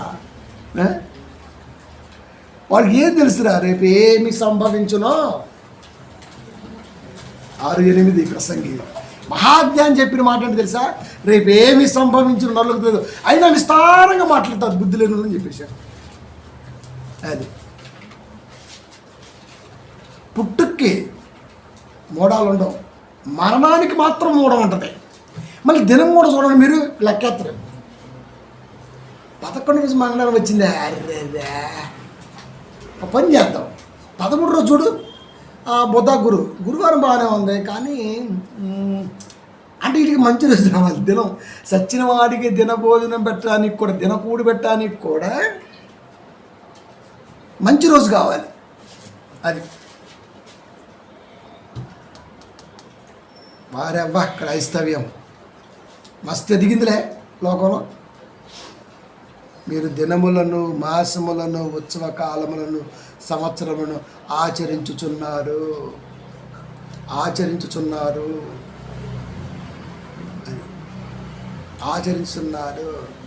ఇది నేను ఆచరించను అని భూమి మీద చెప్పగలిగిన ఏకైక క్రైస్తవుడు ఉన్నాడంటే వారి తర్వాత మళ్ళీ నేనే వస్తాను, గుర్తుపెట్టుకోండి. అందుకే నేను చాలా రివర్స్లో కనపడతాను జనాలకి. వాళ్ళ మార్గంలోకి నేను వెళ్ళను, ఎందుకంటే వాళ్ళ మార్గం దరిద్రం. వాళ్ళు అన్నీ పాటిస్తారు, వాళ్ళు అక్కడక్కడే చూస్తారు. నేను లాంగ్ విజన్ దేవుళ్ళు చూస్తుంటాను. అది నేను అదే చెప్పినా మొన్న రీసెంట్గా ఎప్పుడో మాట్లాడుతున్నప్పుడు. ఏబు గారికి పరీక్ష వచ్చిన సంగతి ఏబు గారికి తెలుసా అండి? తెలీదు. కానీ ఏబు గారి పరీక్షలో 41 అధ్యాయం వరకు దేవుడికి ఇంత మాట కూడా తేలా. ఏంది ప్రభువా, ఆ స్థితిలో నుంచి రోజు మాంసం వండి పెట్టే స్థితిలో నుంచి ఈ రోజున ఈ నా దేహం ఎంత కుమిలిపోతుంది, స్నేహితులు కూడా దూరం అయ్యారే, కుటుంబం అంతా ఇదైపోయింది, ఈ స్థితికి తెచ్చావు ఏంటి అని అడగల. ఎంత ఓర్పు! మనకు కాస్త బాధ వస్తేనే అమ్మ జీవితం. నిన్నే ఆదివారం అయ్యగారితో ప్రార్థన చేసుకున్నా, అప్పుడే మళ్ళీ ఇంట్లోకి వెళ్తారు, ఇట్లా పెడతారు. ఎంత అంటే ఇటు ప్రార్థన చేసినామంటే ఇంక అన్నీ తగ్గిపోవాలి, అన్నీ అయిపోవాలా, కొడుసుడు అయిపోవాలి, ఇంకంతే. కానీ పరీక్షకు నిలిచి 42 అధ్యాయం ఇస్రాయేలు రాసి మాట్లాడి తెలుసా, ఆ దేశం అంతటి మీద ఏబు లాంటి బిడ్డలు, అందగత్తెలు వాళ్ళ భూమి మీద ఎప్పుడు ఎవరో ఎంత డబుల్ ఇచ్చాడు దేవుడు అక్కడ. ఏమో నీకు కూడా వచ్చిందేమో, నాకు కూడా వచ్చిందేమో, ఎందుకు ఊరికే దేవుని డిస్టర్బ్ చేస్తాం మనం? వాక్యం ఎంత చదువుకున్నాం కదా. అది ఏం తెచ్చావు లోకానికి? ఏం పీకి కట్టలు కట్టావు? ఏం కోల్పోయావు? వెనక్కి దిగి చూసుకుంటే ఏం కోల్పోయాం? ఏం కోల్పోలా? నేనైతే ఏం కోల్పోలే. మరి ఈ పెన్ను కాస్ట్ 75 రూపాయలు. ఇప్పుడు జేబులో పెట్టిన పెన్ను కాస్ట్. నేను వచ్చింది 50 రూపాయలతో. మళ్ళీ చెప్తున్నా, నా పెన్నే నాకంటే ఎక్కువ ఉంది. నాకు ఇంత మంచి సంఘాన్ని ఇచ్చాడు, ఇంతమంది కుటుంబాన్ని ఇచ్చాడు, ఇంత మంచి లైఫ్ని ఇచ్చాడు. ఇంకేం కావాలి నాకు? నాకేం కావాలని తెలుసు. దానికి మళ్ళీ ఉదాహరణే రేపు ఆదివారం నుంచి మన బ్లెస్సింగ్ టీవీలో 60 ఛానల్తో ప్రపంచానికి వెళ్ళిపోతుంది. ఏ రోజు నేను అమ్మకతో డిస్కషన్ చేయాల, పిల్లలతో డిస్కషన్ చేయాల, సంఘంలో ఎప్పుడు చెప్పలా. ఏదన్నా ఒకటి చేద్దాం, ఫినాన్షియల్గా కొంచెం పైకి ఫాస్ట్గా లేవాలి కుటుంబం అనేది ఆలోచనతోనే ఉన్నా. కానీ వాక్యం చెబుతున్నాం, కానీ ఎక్కడో బాధ ఉంది. రైట్, ఓకే, సరే, కానీ ఛానల్కి వెళ్దాం ఇవన్నీ ఏం లేవు. ఆయన ఫేస్బుక్లో నన్ను చూడటం ఏంది, కంటెంట్ ఆయనకు అలా మంచిగా అనిపించడం ఏంది, నన్ను అప్రోచ్ అవ్వడం ఏంది, ఆయన స్లాట్ బుక్ చేయటం ఏంటి, వాట్సప్ రన్నింగ్ నేను ఇవ్వటం ఏంటి, టక 1 అవర్లో మొత్తం అయిపోలే. సార్ మీరు రోజు ఇస్తారు సార్, ముందు ఇస్తాను ఖచ్చితంగా. అది ఇప్పుడు వారానికి 2 టైమ్స్, ఈసారి 4 టైమ్స్ ఇస్తాను, పెంచుకుంటూ పోతాం. ఇవన్నీ ఎవరు ప్లాన్ చేశారు? దేవుడు కదా. మరే నాయన నువ్వు అలా ఏం కష్టపడతా, నేను చూసుకుంటూ ఆగిరా అన్నాడు కదా దేవుడు. ఒకళ్ళు ఇప్పుడు దాకా నాకు ఎదురైంది పరీక్ష ఏమోనేమో, నాలో ఇంకా సగనంలో ఏమన్నా చేంజ్ వచ్చిద్దేమో. ఎందుకంటే మనిషికి డబ్బు వస్తే మారిపోతాడు. పిచ్చనా బట్ట, డబ్బు నా అరికాలతో సమానం. తింటావా ఏంటి దాన్ని? చూపిస్తావా ఏంటి ప్రపంచానికి హెచ్చుల్ని? నేను అప్పుడు ఇలాగే ఉన్నా, ఇప్పుడు ఇలాగే ఉంటా, ఎప్పుడు ఇలాగే ఉంటా. అది మార్పు రాదు. పైసలు ఉన్నా లేకపోతే అసలు నా దగ్గర డబ్బు లేవో ఎవరే తెలియదు. నేను ఎప్పటికీ నిజం చెప్పను. తీసుకునే కెపాసిటీ ఎవడుకుంది భూమి మీద? నా దగ్గర ఏముందో నాకు తెలిసినప్పుడు నీకు చూపే సంస్థ నాకేంటి? నువ్వు కొట్టుమిట్టని చచ్చిపోవడం జీవితాంతం. నువ్వు ఎట్టయిపోయింది, ఎట్టయింది. నువ్వు అట్టగే ఉన్నావు, కానీ నేను ఎప్పుడు అలా లేను. మరి అది నేను ఎప్పుడు మహారాజా ఆలోచన ఉన్నాను. ఇది నాకు దేవుడుకున్న బాండింగ్. అందుకే సువార్త ఇంత వైలెంట్గా మాట్లాడతాను. బాధ మరి. నేను ఏ దినాన్ని పాటించను తెలుసా, ఏ మాసాన్ని పాటించను. ఉత్సవకాలం అంటే ఏంటో అర్థం కూడా తెలియదు నాకు. ఎప్పుడు నవ్వొస్తే అప్పుడు ఉత్సవకాలం. నేను ఎప్పుడు ఆనందంగా ఉంటే అప్పుడే నాకు అన్నీ. అది దేవుడు ఈ విషయంలో బాధపడుతున్నాడు కదా. ఇది మనం ఎందుకు ఇవ్వాలి దేవుడికి ఆ ఛాన్సు? క్రైస్తవులం కదా. ఇన్ని దరిద్రాల వంట పెట్టుకొని ఇంకొక విచిత్రం చూడండి, చాలా క్రైస్తవ కుటుంబాలు చూస్తుంటాం. ఏ ఫంక్షన్ జరగనండి, దేవుడు అనేవాడు లాస్ట్లో ఉంటాడు. నిజం, లాస్ట్లో ఉంటాడు. నా పెండిలో 1 గంట 40 నిమిషాల వాక్యం జరిగింది. క్యాసెట్ సగం అదే ఉంటుంది తెలుసా. నేను చెప్పిన హడావుడిగా చేయొద్దు. పెళ్ళి డేట్ ఎవరు ఫిక్స్ చేస్తారు తెలుసా మీకు? మనమే. మనంతా లెక్కలే అబ్బా. వాడెవడో ఫిక్స్ చేయటం ఏంటి సార్? నేనే ఫిక్స్ చేశాను నా పెళ్లి డేట్ని. పిల్లగాళ్ళ పేర్లు కూడా పుట్టక ముందే పెట్టినా తెలుసా మీకు. ప్రతిదీ కూడా ఎవరు చేస్తారండి ఇవన్నీ? 6వ సంవత్సరం 6వ తరగతిలోనే వాక్యం చెప్పిన క్యాండిడేట్ని సార్ నేను. అది ఇంకా 5-6 ఏళ్ళకి మ్యారేజ్ చేద్దాన్నప్పుడు అప్పుడే పిల్లలకి పేర్లు పెట్టినా. పెళ్ళి కూడా కాలే ఇంకా. అది అమ్మగారి పరిచయం కూడా కాలే. ఎట్లా జరుగుతున్నాం? జరిగితే మాత్రం అన్నీ మూసుకొని కూర్చుంటాం, జరగముందు మాత్రం ఎగిరి పడుతుంటాం. అది అక్కడ దేవుడితో నడుస్తుంది పని కదా. కనుక నేను ఎప్పుడు ఏ రోజు చూడలేదు దినాలు, మాసాలు, ఉత్సవకాలాలు. అబ్బే, మా నాన్నగారు చనిపోయారు, ఫోన్ వచ్చింది, వేగాలను తీసుకున్నాం, బయలుదేరినాం. సూర్యాపేటలో కారు ఆపినా మంచి ఫోన్ చేసి బయలుదేరి వెళ్ళినా. తండ్రి చచ్చిపోయింది కదా. తండ్రి ఏంటి బదులు నేను కూడా పోతాను కదా. ఎవడుంటాడు భూమి మీద? ఎవడుంటాడు? పిల్లకాయలకు ఆకలి అవుతుంది, పసిపిల్లలు. ఇక నేను ఊరికి కాదొరుకుంటా. ఇక మా నగదు నేసైపోద్ది. ఈ పిల్లగాళ్ళ కడుపులో ఆకలి పెట్టుకొని అమ్మ చంపేస్తారు, చచ్చిన మమ్మల్ని చంపేస్తారు వీళ్ళు అనుకుంటారు. ఇదంతా ఎందుకు?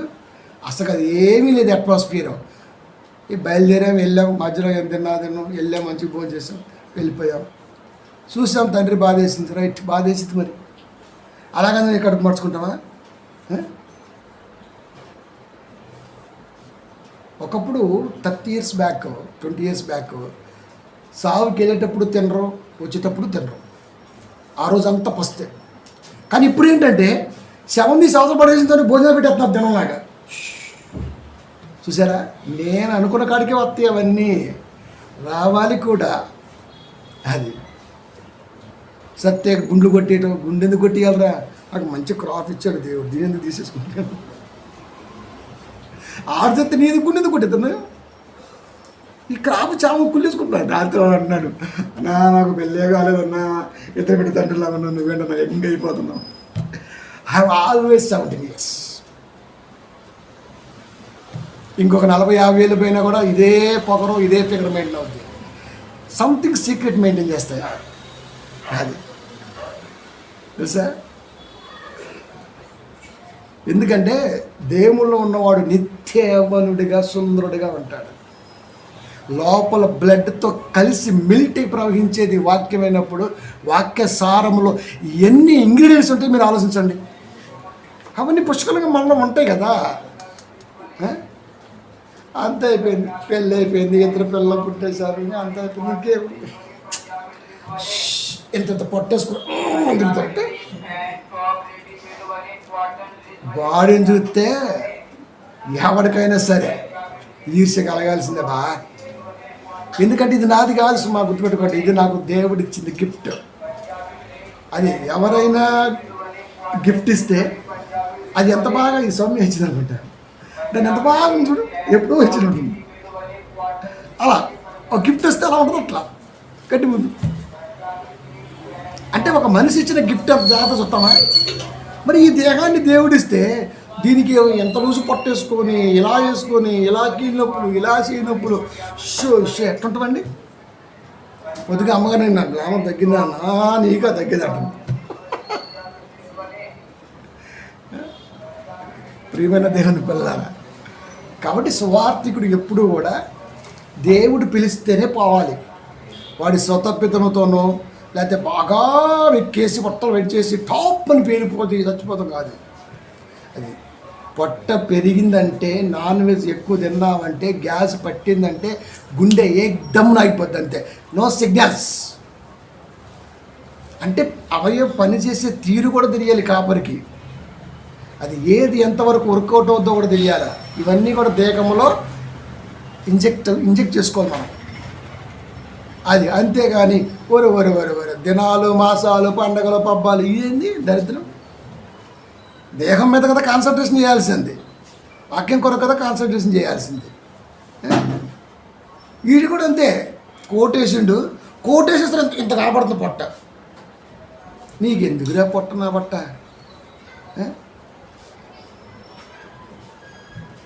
ఎంత వాస్తవం చూసారా? కనుక మేము యేసుక్రీస్తు వారిని వెంబడిస్తున్నాం. 2 Timothy 4:2 సత్యమును ప్రకటించుము, సమయమందును అసమయమందును ప్రయాసపడుము, సంపూర్ణమైన దీర్ఘశాంతముతో ఉపదేశించుచు ఖండించుము, గద్దించుము, బుద్ధి చెప్పుము. సత్యమును ప్రకటించుము, వాక్యమును ప్రకటించుము. వాక్యం అనేది సత్యం కదా. వాక్యమును ప్రకటించుము, సత్యాన్ని ప్రకటించు, నిజమేంటి చెప్పు. విశ్రాంతి దినం అంటే అది ఆనాడు దేవుడు ఇజ్రాయేల్ కొరకు ఆజ్ఞగా ఇచ్చాడు. ఎందుకయ్యా అంటే కష్టములో ఉండి వస్తున్న పిల్లలకు ఒకరోజు విశ్రాంతి కల్పించి 6 దినాల పాటు అందరూ నడకలో ఉంటారు కాబట్టి 7వ దినాన అందరూ కూర్చున్నప్పుడు నా బిడ్డలు వచ్చి నా మాటలు చెప్పినప్పుడు దాంట్లో మీకు బలము, నమ్మకము, ఆ భక్తి అనేది వాళ్ళు పెంపొందిస్తూ ఉంటారు కాబట్టి అది మీ పిల్లలకు అవసరం కాబట్టి అందుకు ఆ రోజును వాడమన్నానే తప్ప మరొక ఆలోచన కాదు అని క్రీస్తు వారి ద్వారా నిరూపితం చేశాడు దేవుడు. అందుకనే సమయమందును అసమయమందును వాక్యాన్ని ప్రకటించు, ప్రయాసపడు.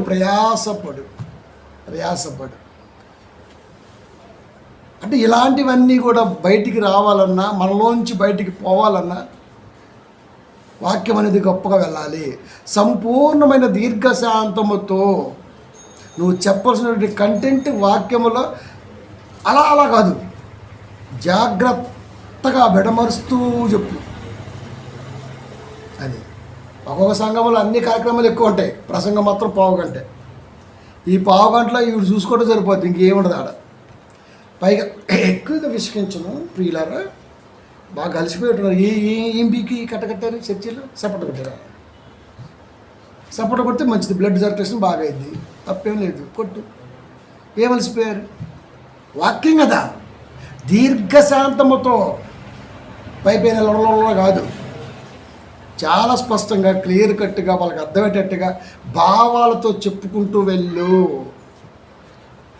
అది చాలామంది కాపాలకు ఓపిక ఉండదు, వస్తారు టకటక 2 మాటలు చెప్తారు, అయిపోయిందమ్మా ఆడ ప్రేయర్ ఉంది, రేపు వెళ్దాం, ఏం చేయాలి ఆడ, వీళ్ళే పాటలు పాడారు, వీళ్ళే చేశారు, వచ్చాడు బాగుంటున్నాడు పోయాడు. అది ఉపదేశించచ్చు, ఖండించము, ఇప్పుడు అది చేసింది అదే, గద్దించము, చేసింది అదే, బుద్ధి చెప్పము, చేస్తుంది కూడా అదే. కాబట్టి బైబిల్ని ఎప్పుడు కూడా అపార్థం చేసుకోకూడదు. అర్థం చేసుకోవటం రాని మూర్ఖులే అపార్థం చేసుకుంటారు.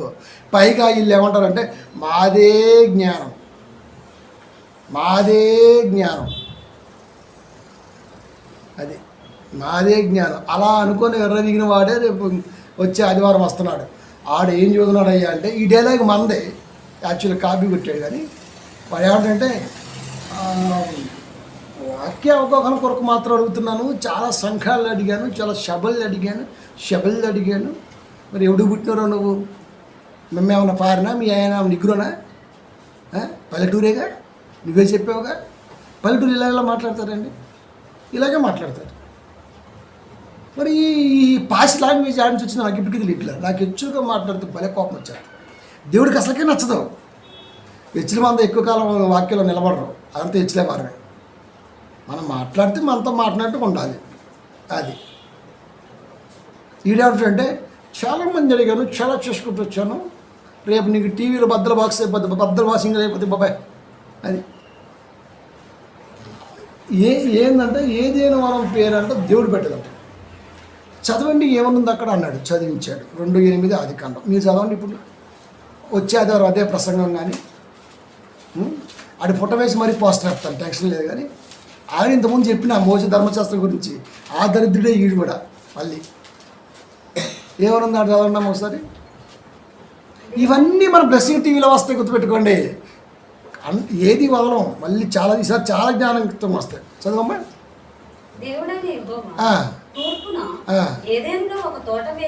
అది చాలు. ఇప్పుడు దేవుడిని యెహోవా ఏదేనిలో తోటేశాడు, ఏదేని తోట అని పేరు పెట్టలా. కానీ మీరేం చెబుతున్నారు, అది ఏదేని తోట అంటున్నారు. ఏదేనిలో తోటేశాడు అక్కడ. చూసారా, ఇది వాక్య అవగాహనకు పనికొచ్చిందని అని మాట్లాడతాడు. మిలిటరీ ఇక్కడ, అది పారామిలిటరీ. పైగా మళ్ళీ పోరా అంటది రేపు వచ్చే ఆదివారం నీకు. అది వీడు చాలా బొడ్డోళ్ళండి, అది వీడి చాలా బొడ్డోడు. అది వయసులో కాదు, జ్ఞానంలో. వయసులో వీడు బర్రెపడ్డే, పక్క గొర్రె అమ్మో గొర్రె అంటే మరి మనమే.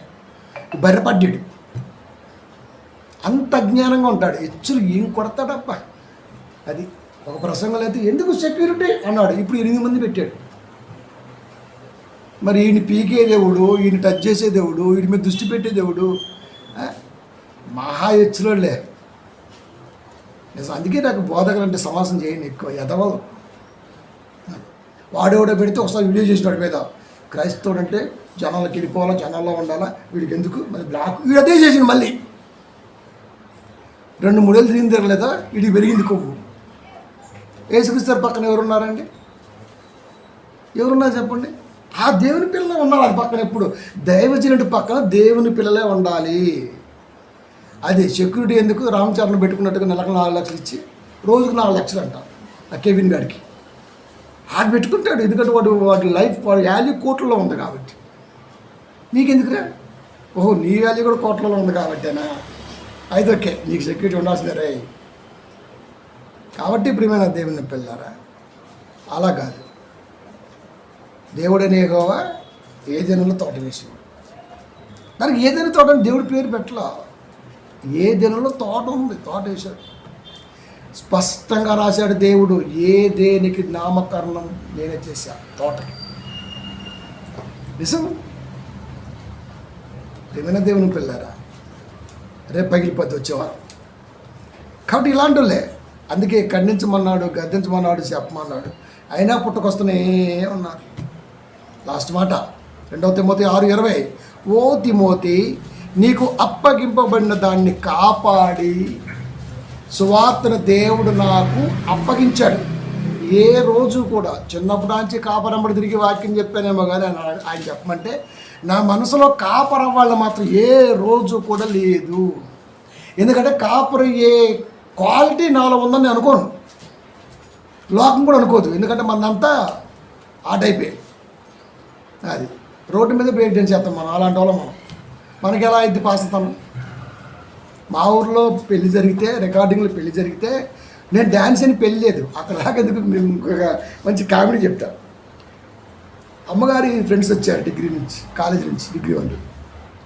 మ్యారేజ్ సెట్ అయింది, వాళ్ళని చూడరు కదా అప్పుడే. మరి వాళ్ళు వచ్చారు. అప్పుడు నేను వేరే పక్కన గ్రామం ఉంటే ఆ గ్రామానికి వెళ్ళా. వాళ్ళు అడిగారంట, ఏరేమి అని ఏంటంటే, అంటే వాళ్ళు కూడా వచ్చింది ఆ పెళ్ళికే. ఆ విషయం తర్వాత తెలిసింది. అక్కడ పెళ్లి జరుగుతుంది కదా, ఆ పెళ్ళి ఉంటాడు వెళ్ళంటే ఎలా తెలిసిందంటే, అంతమందిలో ఎవరైతే వెరైటీగా ఉంటారో ఆయనే మా ఆయన చెప్పిందంట. ఇంకేముంది, వాళ్ళు పెళ్ళికి రాగానే మనం కనబడ్డాం. కథ వచ్చి చెప్పారంట, నిజమే, ఈ రివర్స్ క్యాండిడేట్ ఇదని చెప్పారంట.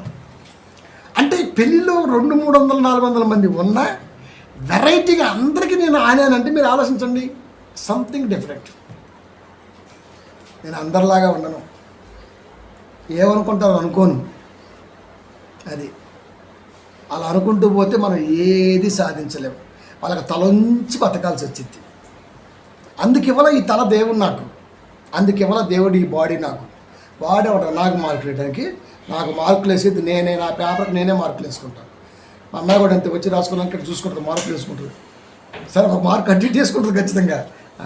70కి ఓకే 65, 66, సరే 5 పక్కన పోయినా 60 అట్లా లెక్కేసుకుంటుంది. అంటే అర్థం ఏంటి, రాసింది నేను నా పేపరు, ఆట కూడా వేసిందాక నాకెందుకు, ముందు ఒక క్లారిటీ, అటో ఇటో ఒక మార్కు వేసుకోవాలి. అది సెల్ఫ్ కాన్ఫిడెంట్, దాన్ని ఎవ్వడు బ్రేక్ చేయలేడు. అందుకే దేవుడు చెబుతున్నాడు, ఓ తిమోతి, నీకు అప్పగింపబడిన దాన్ని కాపాడాలంటే నువ్వు సమర్థుడై ఉండాలి. ఎంతమంది అంటారో, అబ్బో వీడికి మాట్లాడటమే రాదని, వీడికి పరిశుద్ధాత్మ దేవుడే లేడని. పరిశుద్ధాత్మ దేవుడు ఉన్నాడు కాబట్టే వాక్యం టు వాక్యం నీ నాలుకను జీరుస్తున్నా. ఎందుకు? పరిశుద్ధాత్మ దేవుడు మాట అగ్ని, వాక్యం అనేది అగ్ని. అగ్ని బయటకు వస్తే ఎలా ఉంటుందండి? ఎలా ఉంటుంది? కాలిద్దే కాలదా? కాలిద్ది. అపవిత్రమైన వట్టి మాటలకును జ్ఞానమని అబద్ధముగా చెప్పబడిన విపరీత వాదములకును దూరంగా ఉండుము. అలాంటి వాళ్ళకు దూరంగా ఉండు. అందుకే ఇప్పుడు చెబుతుంటా, నేను కాపరుల సమావేశం చేయను అంటే అర్థమది. అపవిత్రమైన వట్టి మాటలకును, వీడు లేతే సంఘాన్ని దోసుకునే ఆలోచన చేస్తాడు. ఈ ప్రోగ్రాం పెడితే ఎవరు ఎక్కువ డబ్బులు ఇస్తారా, వాళ్ళ ఆత్మ ప్రేరణ కలిగితే అడగాల్సిన అవసరమే లేదు. సువార్త అలా బతికిద్ది అంతే. అడుక్కోవడానికి దేవుడైనా పెంచగాడా, కాపురాణాలు ఇచ్చేగాడా? ఎందుకు అడగాలి? అది వాక్యం నీదా నాదా మనందరిది. ప్రపంచానికి వెళ్ళాలి, వెళ్ళిద్దంతే అది. ప్రియమైన దేవుని పిల్ల, జ్ఞానమని అబద్ధముగా చెప్పబడిన విపరీత వాదములకు, ఇప్పుడు చెప్పాం కదా, విశ్రాంతి దినం అనగానే పాటించకపోతే పాపాత్మ, అది జ్ఞానమా? అది విపరీత వాదం. దూరంగా ఉండము. ఆ ముసలికాడికి వెళ్ళి నేను గొడవ పెట్టుకోవట్లా, దీని ద్వారా చెప్పాలనుకున్నాను. దీని ద్వారా కాదు నాయన, నువ్వు ప్రపంచానికి చెప్పాలి. ఇలాంటివన్నీ దేవుడు నాకు అవకాశం ఇచ్చాడు. నేను తిన్నాను, ఇవన్నీ వస్తుంటే రేపు ఇక అవన్నీ వదిలేదు. అలాగని పేర్లు చెప్పడం, ఎందుకంటే మళ్ళీ కాంట్రవర్సీ అయింది. మళ్ళీ మనమే పొడుచుకోవడం అయిపోద్ది. పేర్లు చెప్పను కానీ వాడు ఏం మాట్లాడిందో మాత్రం మాట్లాడతాం, మీకు మాత్రం గ్రూప్లో పెడుతుంటాం. అది ఎందుకంటే మనకు అర్థం కావాలి కదా, మా పిల్లలకు అర్థం కావాలి కాబట్టి ఇట్లా ఈ ఏదేని వరం అంటాడు. ధర్మశాస్త్రాన్ని మోసే రాయలేదంటాడు. మోసే రాయలేదా? ఇన్ని పదాలు చూపించిన మోసే రాయించిన గ్రంథం అని ఇన్ని పదాలు అంటే వీడికి కళ్ళు లేవా? లేకపోతే ఇంకేదన్నా కోరుకుంటున్నాడా? చాలామంది కాపర్లు, లాస్ట్ ముగిస్తాను, చాలామంది కాపర్లు ఏంటంటే ఏదో ఒకటి కొత్తది క్రియేట్ చేద్దాం, అది అబద్ధమే కానీ నిజమే కానీ మనకి అయినా తెలియవు. అమ్మో ఈ పాస్టర్గా చెప్పింది నిజమే, అక్కడ దేవుడు లేదు. ఏదేను వరం అంటే మరి ఏదేనులో తోటలో ఉంచాడంటే దేవుడు, పైగా మన పితరులు పూర్వీకులు పెట్టారంట ఆ పేరు, దేవుడే పెట్టాడు. కాబట్టి ఇలాంటి వాళ్ళు ఆపాలి, మనం ఖచ్చితంగా ఆపుతాం, ఇక నుంచి ఆపుతాం, ఎవరిని ముందుకు వెళ్ళలేం. కాబట్టి ప్రియమైన దేవుని పిల్లారా, వాక్యం అనేది దేవుడిది. దీని మీద ఎవడు దండయాత్ర చేసినా నేను ఖచ్చితంగా అడిగి దండేసి దండం పెడతాను. దండం అంటే నా భాషలో పిండం. అది దయాదక్షిణం ఉండవు, చెప్పే విధానంలో తేడా ఉండదు. కాబట్టి ప్రియమైన దేవుని పిల్లారా, విశ్రాంతి దినమును పాటించని వారు పాపాత్ముల అంటే మీరు పోస్టర్ని జాగ్రత్తగా అబ్జర్వేషన్ చేస్తే నా పోస్టర్ టైటిల్ కింద ఒక పదం ఉంటుంది, మళ్ళా విశ్రాంతి దినమును పాటించిన వారు ఉంటుంది. దాని మీద నేను ఉంటా అంటే నేను పాటించడం చెప్పకని చెప్పి అక్కడ నేను అదే టైటిల్లో కూడా జ్ఞానం ఇస్తాను. అబ్జర్వ్ చేస్తే తప్ప అర్థమై సాగదు. టైటిల్ పెట్టే పైన విశ్రాంతి దినమును పాటించిన వారు పాపాత్ముల అని పెట్టి నా ఫిగర్ పెట్టి మళ్ళీ ఆ నడుం కాడ ఏం పెట్టానంటే విశ్రాంతి దినమును పాటించిన వారు వీరు. అది కాబట్టి విశ్రాంతి దినం అనేది వీడికి అర్థం కానిది, అందుకే వీడికి మళ్ళీ మనం హితబోధ చేయాల్సి వచ్చింది. కాబట్టి ప్రియమైన దేవుని పిల్లరా, రోజులు, దినాలు, మాసాలు క్రైస్తవుడు కానీ అసలు దేవుడు దీన్ని తెలుసుకోలేదు. ఆయన సమయమందును అసమయమందును నువ్వు కష్టపడు, సువార్త ప్రకటించు, నిజాన్ని చెప్పు. స్వీకరిస్తారా లేదా నీకు సంబంధం లేదు, మార్కులు వేస్తారా లేదా నీకు సంబంధం లేదు, నువ్వు చెప్పు. అది అలా చెప్పడానికి వచ్చామన్నా. కాబట్టి విశ్రాంతి దినమును పాటించిన వారు పాపాత్ములు కారు. విశ్రాంతి దినమును పాటించని వారు పాపాత్ముల అంటే పాపాత్ములు కారు. ఎందుకంటే క్రైస్తవుడికి భూమి మీద విశ్రాంతి అనేది లేదు. సమయమందును అసమయమందును అర్థమైంది. శుభకాలము, రాహుకాలము మన భాషలో. నువ్వు ఏ కాలమైనా సరే, ఏ వారమైనా సరే, ఏ నెల అయినా సరే నువ్వు వాక్యాన్ని తీసుకుని వెళ్ళిపో, దానికి నో రెస్ట్రిక్షన్స్ అని చెప్పాడు. కాబట్టి అదే చేస్తున్నాం. కాబట్టి ఈ ముసలాయనకి శాదస్తు ఎక్కువ పెడతామో ఆయన చేతి కింద సంఘం మాత్రం ఆగమైపోద్ది. ఈ ముసలోడు చేతి కింద ఉన్న సంఘం మాత్రం ఖచ్చితంగా గడ్డి నాగిద్ది. కాబట్టి ఇప్పటికైనా ముసలోడు కళ్ళు తెరవాలి. ఆడు తన తప్పును ఒప్పుకోడు, ఆడు బోధన మార్చుకుంటే చేసిందంతా తప్పు అయిపోద్ది ఇప్పుడు మళ్ళీ. కాబట్టి అలాగే చస్తాడు, ఆడి చేతుల సంఘం అలాగే చచ్చింది. మనం మాత్రం ఆయన ఎప్పటికప్పుడు చంపుతూనే ఉంటాం నిజం చెప్పి. కాబట్టి విశ్రాంతి దినము పాటించని వారు పాపాత్ములు కారు. విశ్రాంతి దినము అనేది భూమి మీద క్రైస్తవులకి వర్తించనిది. సమయమందు అసమయమందు ప్రయాసపడటమే క్రైస్తవం యొక్క ముఖ్య లక్షణం. రైట్, సాధించుకుంటాం.